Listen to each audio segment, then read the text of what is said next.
اعوذ من الشیطان الرجیم بسم اللہ الرحمن الرحیم الرحمن جل شانہ صلی اللہ علیہ وآلہ وسلم۔ السلام علیکم ورحمۃ اللہ وبرکاتہ۔ آج ہمارا دورہ قرآن رمضان کا 7واں پارہ ہم نکات کی صورت میں ایلیبریٹ کریں گے انشاءاللہ، اور جو ہے ہم اس کے فرسٹ پوائنٹ کی طرف آتے ہیں۔ اس میں اللہ پاک ہم سے کیا احکامات اللہ کے ہیں، اللہ نے کن چیزوں سے روکا ہوا ہے، اللہ نے کیا ہمیں بتایا ہوا ہے۔ اس دورہ قرآن کا مقصد صرف یہ ہے کہ ہم یہ سمجھیں کہ اللہ پاک نے قرآن پاک میں ہم سے کیا کیا باتیں کی ہوئی ہیں۔ ڈیٹیل ہم انشاءاللہ جو آیات کا ہمارا تفسیر کا ڈیٹیل والا ہے وہ چل ہی رہا ہے الحمدللہ۔ ابھی رمضان کی وجہ سے اس کو روک کر اس کا تھوڑا سا خلاصہ اور تھوڑا سا پوائنٹس کا ہمارا سیشن ہے۔ پہلا پوائنٹ ہے نصارہ یہود اور مشرکین سے بہتر ہیں۔ اللہ پاک ہمیں بتاتے ہیں کہ یہود اور مشرکین سے قدرے نصارہ جو ہیں، جو عیسائی ہیں، وہ قدرے ان سے بہتر ہیں، حالانکہ وہ بھی شرک کے مرتکب ہیں، کہ وہ بھی شرک ہی کر رہے ہیں، کہ وہ نعوذ باللہ حضرت عیسیٰ علیہ السلام کو اللہ پاک کا بیٹا مان رہے ہیں، لیکن اللہ پاک نے فرمایا کہ وہ لوگ پھر بھی ان سے بہتر ہیں، کہ ان لوگوں کو بہت ہی برا کہا ہوا ہے۔ عیسائیوں کے وفد پر قرآن کی اثر انگیزی، اس طرح ایک وفد آیا نبی پاک صلی اللہ علیہ وسلم کے پاس، اور وہ جب اللہ کا کلام انہوں نے سنا تو ان پر بہت اس کا اثر ہوا، اور اسلام کے بے نظیر اعتدال اور ایفائے عہد کی تاکید کے بعد حرام و حلال شروع ہوا تھا، تو اس میں بہت ہر چیز میں اللہ پاک نے فرمایا کہ میں نے ان چیزوں کو بہت اعتدال میں، مطلب جو چیزیں، کیونکہ قرآن رہتی دنیا تک کے لیے اس میں سبق ہے، اس میں اللہ پاک کا کے احکامات ہیں، تو قرآن پاک کو بہت ڈیفائن، بہت منظم، بہت جس کو کہیں نا کمپیکٹ بنایا گیا۔ حلال و حرام نہ کرو، کہ مطلب جن سے روکا گیا ان سے رک جاؤ، جن کو حلال کیا گیا ان کی طرف جاؤ، مطلب کلیئر، کیونکہ احکامات ہیں تو اللہ نے کہا ہے کہ ان کو کلیئر ایز اٹ از قبول کرو۔ بیہودہ جو ہے قسموں کو، ان کو مطلب کہ منع فرمایا ہے کہ لوگ قسمیں نہ کھائیں۔ کفارہ یمین یعنی قسم توڑنے کا کفارہ ہے، اس کا ذکر ہے کہ کیا کیا ہونا چاہیے، وہ کافی ڈیٹیل میں ہے۔ شراب کی جو ہے اس کے بارے میں احکامات آئے ہیں۔ شیطانی کام جو ہے، شراب پی کر جو انسان مست ہو جاتا ہے، ہوش و حواس کھو دیتا ہے، تو اللہ پاک نے اس کی ممانعت کے بارے میں اپنی مصلحت بھی بیان کی گئی ہے۔ شراب کے بارے میں ایک سوال کا جواب بھی اللہ پاک کو ایک سوال آیا کہ وہ کافی ڈیٹیل میں ہے، وہ بس اللہ پاک نے کافی شراب کے بارے میں ڈیٹیل بات کی ہے۔ صحابہ کے فضائل بیان ہوئے ہیں، صحابہ کرام رضوان اللہ اجمعین کے بارے میں ان کے کافی فضائل اللہ پاک نے بیان کیے ہیں، اور آج کل ہم بڑے آرام سے ان کی وجہ سے آپس میں لڑ رہے ہوتے ہیں کہ یہ اچھے ہیں، وہ سارے ہی اللہ کے لیے اچھے اور اللہ کے محبوب ہیں۔ ہمیں سب کا احترام ہم پر لازم ہے۔ تمام اصحاب رسول صلی اللہ علیہ وسلم کی اپنی اپنی جگہ سب بہت بہترین تھے، اور اللہ پاک کے بہت مقرب اور نبی صلی اللہ علیہ وسلم کے بہت مقرب ہستیاں ہیں، تو ہمیں ان کی عزت کرنی چاہیے۔ احرام میں شکار کرنے کی سزا اور اس پر جو پھر حد ہے اس کا ذکر ہے تفصیلی، اللہ پاک نے احرام میں دریا کے شکار کی اجازت دی گئی ہے، اور کعبہ کے قیام الناس ہونے کا مطلب بتایا گیا ہے کہ قبلہ جو ہے اس کا ہماری نماز نہیں ہوتی اگر ہم قبلے کی طرف رخ نہ کریں، تو اور بے ضرورت سوالات کی ممانعت ہے کہ اگر آپ کو کوئی حکم مل گیا ہے تو آپ اس کو مانیں، اس میں کہ اگر ایسا ہو تو ایسا ہو، اگر ایسا نہ ہوا تو ایسا ہوگا، تو اور پھر نا سوا، کیونکہ یہ یہودی کرتے تھے، اللہ پاک نے مسلمانوں کو اس سے منع فرمایا ہے۔ جاہلیت کے بعض رسومات اور شاعر کا رد، اللہ پاک نے فرمایا کہ جو دور جاہلیت میں حرم میں کعبہ میں جو چیزیں ہوتی تھیں تو اس کا رد اللہ پاک نے قرآن پاک میں کہ وہ چیزیں نہ کرو، آبا کی اندھی تقلید نہ کرو اپنے آبا و اجداد کی، کہ بس اب ہم یہ اس لیے کریں گے کیونکہ ہمارے آبا و اجداد کرتے تھے۔ تو آبا و اجداد کی تقلید کے بجائے ہمیں قرآن اور سنت اور حدیث کی طرف جانا چاہیے۔ مسلمانوں کو نصیحت کی گئی کہ یہ خاص کہ جو ہے آبا و اجداد کی تقلید کے بجائے دین کے اوپر چلیں اور اس کو اپنا جو ہے تقلید کا ذریعہ بنائیں۔ وصیت کے احکامات جو ہے اس کے بارے میں ذکر ہے، اور پھر آگے آیات وصیت کی شان نزول کا ذکر ہے۔ پھر حشر میں تمام انبیاء سے اللہ کا سوال ہوگا کہ ان کے جو بعد جو ان کے قوموں نے کیا اس کے بارے میں ان سے، تو وہ انبیاء جواب دیں گے کہ ہم تو آپ کا پیغام پہنچائے تھے لیکن ہمارے بعد کیا ہوا وہ تو ہم نہیں جانتے۔ پھر حضرت عیسیٰ علیہ السلام سے اللہ تعالیٰ کا خطاب ہوگا کہ ان کو اللہ پاک نے جتنی بھی عنایات کیں وہ اللہ کی طرف سے تھیں، اور ان کی قوم کے نے جو کیا وہ معاملات حضرت عیسیٰ علیہ السلام سے یعنی آزمانے کو نہیں مانگتے بلکہ برکت کی امید پر مانگتے ہیں کہ غیب سے پہ محنت روزی ملتی رہے، عبادت میں لگے۔ اور یہ حضرت عیسیٰ علیہ السلام کے بارے میں جو ہے مائدہ کا مطالبہ جو تھا ان سے جو کیا گیا کہ ہم پہ مائدہ اتاری جائے، تو نزول مائدہ کی دعا، پھر وہ اس کا ذکر ہے۔ ناشکری کے لیے عذاب کی دھمکی کہ جب وہ ناشکری پر اتر آئے حضرت عیسیٰ علیہ السلام کی قوم تو ان کو اللہ پاک نے عذاب کی دھمکی دی۔ حق تعالیٰ کا حضرت عیسیٰ علیہ السلام سے سوال کہ اتنے لوگوں نے ان کو نعوذ باللہ اللہ کا خدا کا درجہ دیا اور ان کو خدا کا بیٹا کہا، تو یہ سوال و جواب سے پیغمبر بھی مستثنا نہیں ہوں گے روز محشر قیامت والے دن، لیکن وہ ظاہر ہے وہ کہیں گے کہ ہم تو آپ کا پیغام پہنچائے تھے۔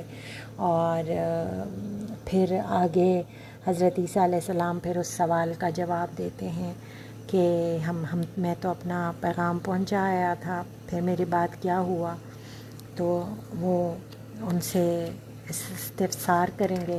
یہاں پر سورہ المائدہ ختم ہوتی ہے، سورہ الانعام شروع ہوتی ہے۔ بسم اللہ الرحمن الرحیم۔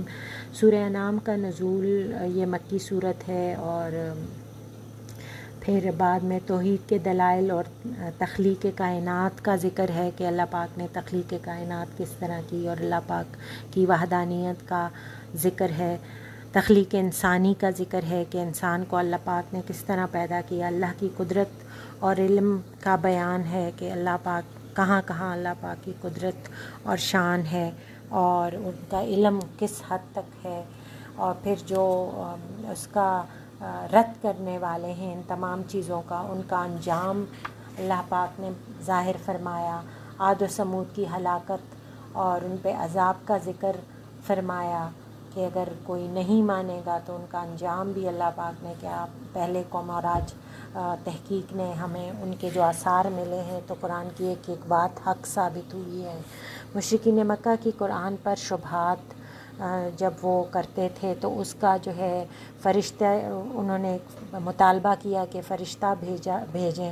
مشرکوں کے مطالبوں کو پورا نہ کرنے کی حکمت، تو اللہ پاک نے ان کے مطالبے پورے نہیں کیے جو انہوں نے شبہات کا اظہار کیا اور جو مانگا، اور اللہ پاک پھر کہتے ہیں کہ اس میں حکمت ہے کہ میں نے کیوں نہیں کیا۔ حضرت صلی اللہ علیہ وآلہ وسلم کو پھر تسلی دی گئی جب اس قسم کے معاملات ہوتے تھے اور اللہ کوئی ان کا پورا نہیں کرتے تھے تو نبی پاک صلی اللہ علیہ وسلم جب پریشان ہو جاتے تھے تو اللہ پاک تسلی کے وحی کے لیے وحی بھیج دیتے تھے۔ اور سیر و سیاحت کا جو ہے اقوام کے آثار کا ملاحظہ کرنے کے بعد نظر عبرت کرنے کا ہم لوگوں کو تاکید کی گئی ہے کہ ہم پرانی قوموں کو جانیں اور سمجھیں، اور جیسے وہ نشانہ بنے عبرت کا، تو تاکہ ہمارا یہ حشر نہ ہو۔ تو قیامت برحق ہے، اللہ کا روز آخرت قیامت کو جو ہمارے لیے تو غیب ہے، اور اللہ کہتے ہیں اس پر یقین لاؤ، تو اللہ قرآن میں فرماتے ہیں کہ وہ حق ہے اور وہ آ کر رہے گی، اور اللہ کے سوا اس دن تمہارا کوئی بھی مددگار نہیں ہوگا۔ نبی پاک صلی اللہ علیہ وسلم کی اطاعت کا حکم بار بار قرآن پاک میں دیا گیا، اور ہر طرح سے ان کی اطاعت اور بجاوری کا حکم ہے۔ اللہ کے عذاب سے مامون ہونا ہی اصل کامیابی ہے، کہ اللہ کے عذاب سے اگر بچنا چاہتے ہو تو یہی کامیابی ہے، اور جو بچ گیا وہی اس کے لیے کامیابی ہے۔ نفع اور نقصان اللہ کے ہاتھ میں ہے۔ حضرت صلی اللہ علیہ وسلم کا شرک سے برات کا اعلان، کہ انہوں نے کہا کہ سب نے شرک نہیں کرنا، اور خود بھی، اور جو ہے انہوں نے کھلم کھلا اعلان فرمایا کہ عبادت کے لائق صرف اللہ تعالیٰ ہی ہیں، الحمدللہ۔ آخرت میں مشرکین کی حالت اللہ پاک نے بیان کی گئی ہے کہ ان کی کس طرح کی حالت ہوگی، وہ پوری ڈیٹیل میں ہے۔ معترفین کی ہدایت سے محرومی جو ہے، جو بھی لوگ نبی پاک صلی اللہ علیہ وسلم پر، قرآن پر اور اس پر جو ہے اعتراض کرتے ہیں اور یا نہیں مانتے، تو ان کو اللہ پاک ہدایت نہیں دیں گے، کیونکہ ہدایت تو من جانب اللہ ہے۔ مشرکین ناسمجھ ہیں، ظاہر ہے وہ عقل نہیں رکھتے، اگر وہ عقل رکھتے تو وہ ضرور ایمان لے آتے۔ آخرت میں مشرکین کا افسوس اور ندامت، کہ وہ آخرت میں کہیں گے کاش ہم ایمان لے آتے اور اس عذاب سے بچ جاتے۔ مشرکین جھوٹے ہیں، اللہ پاک نے ہمیں بتایا کہ یہ سچے نہیں ہیں، یہ جھوٹے ہیں۔ اور نبی پاک صلی اللہ علیہ وسلم کی شفقت کا ذکر ہے یہاں پر، کہ وہ کس قسم کی شفقت کا مظاہرہ فرماتے تھے۔ تو پھر کفار کا مطالبہ اور معجزات جو ہے، انہوں نے کفار بار بار، اور یہود و نصارہ نبی پاک صلی اللہ علیہ وسلم سے کہتے تھے اگر آپ یہ کر دیں تو ہم ایمان لے آئیں گے، اور اگر آپ یہ کر دیں تو ہم ایمان لے آئیں گے۔ تو اس قسم کے پھر ان کے مطالبے ہوتے تھے، تو پھر اللہ پاک جو تھے وہ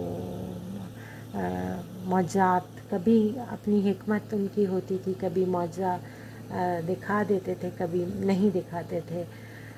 اور پھر اس جگہ پہ اللہ پاک نے معجزات نہ دکھانے کا جو ہے کہا، اور معجزات نہیں دکھائے ان کے مطالبے پر، تو پھر اللہ پاک نے بتایا کہ اس میں میری کیا حکمت تھی۔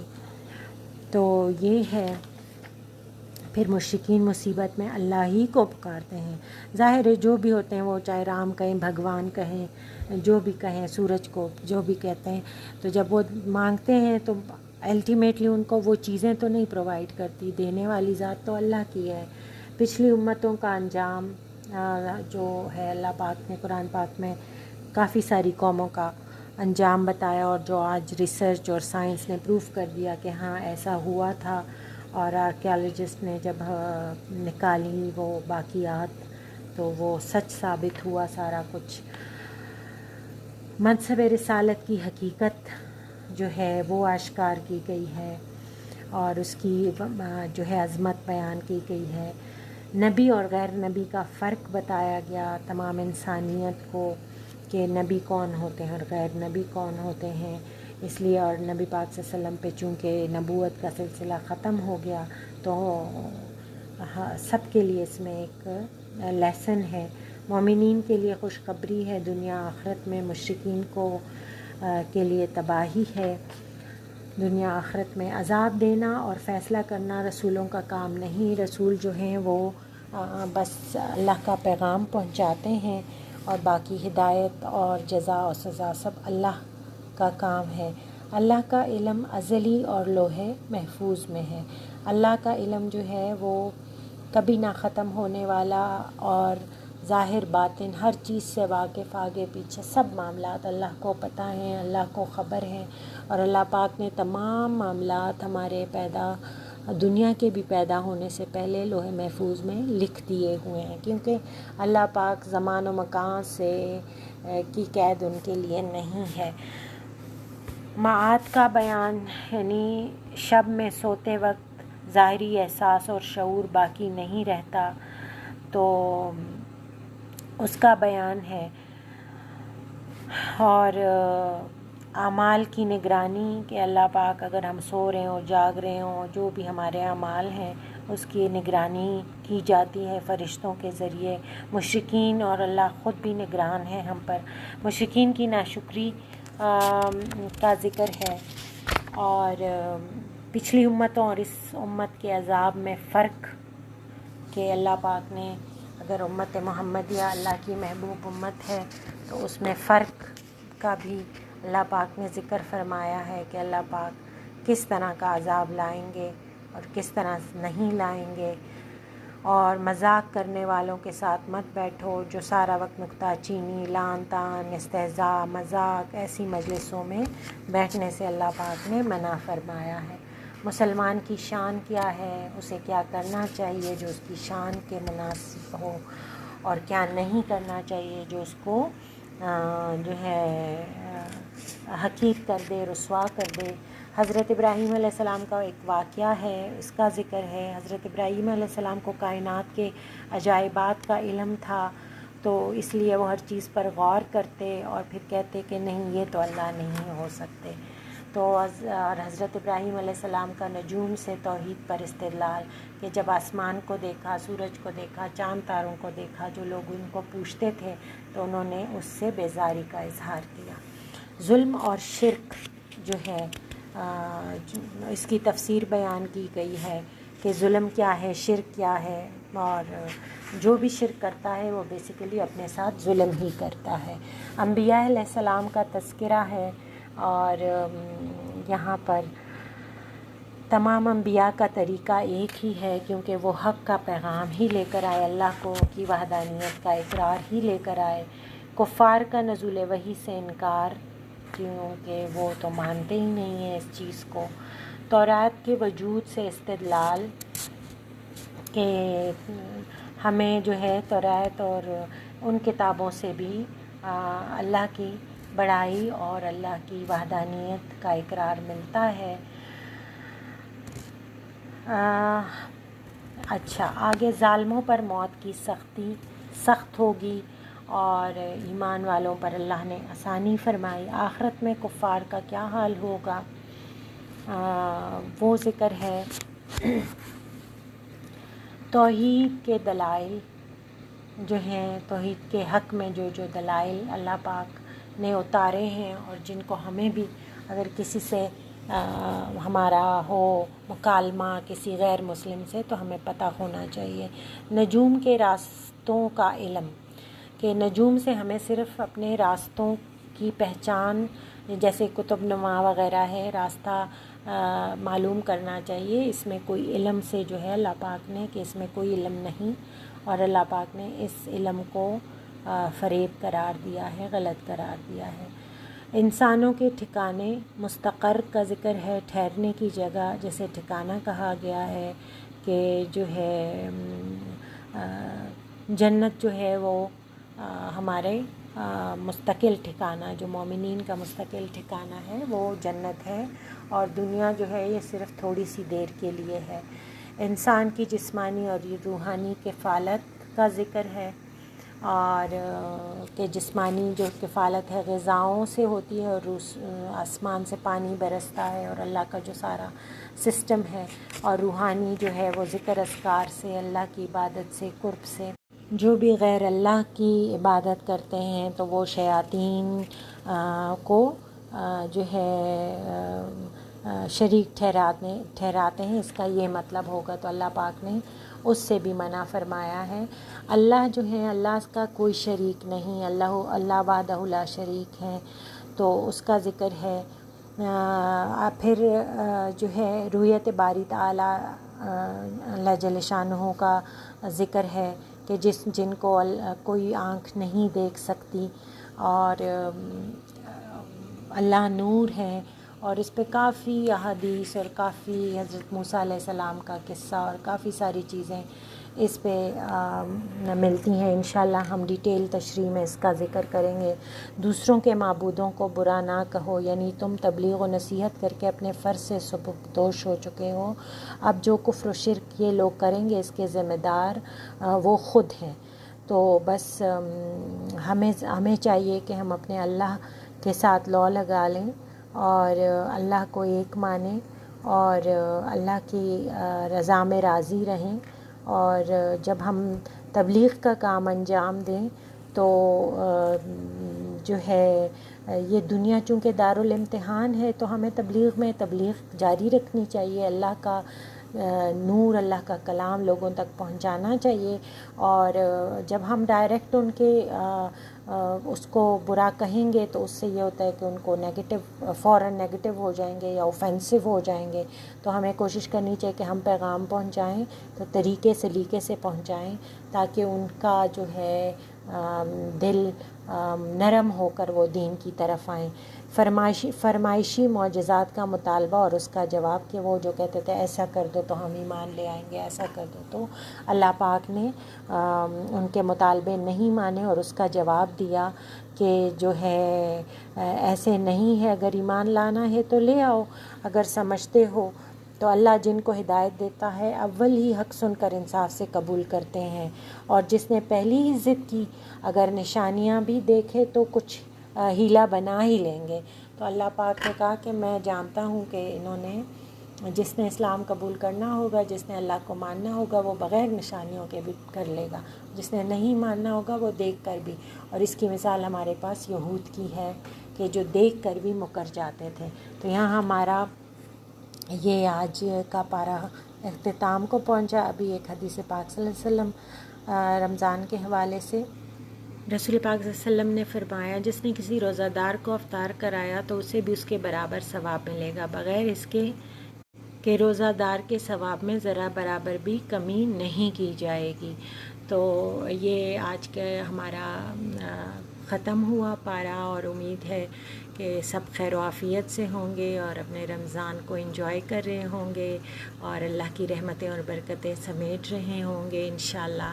اللہ پاک ہم سب کے لیے بہترین اجر، بہترین کرم اور فضل اور رحمتوں کی، عنایتوں کی، مغفرتوں کے دروازے کھول دے ہمیشہ کے لیے۔ آمین ثم آمین۔ صدق اللہ العلی العظیم۔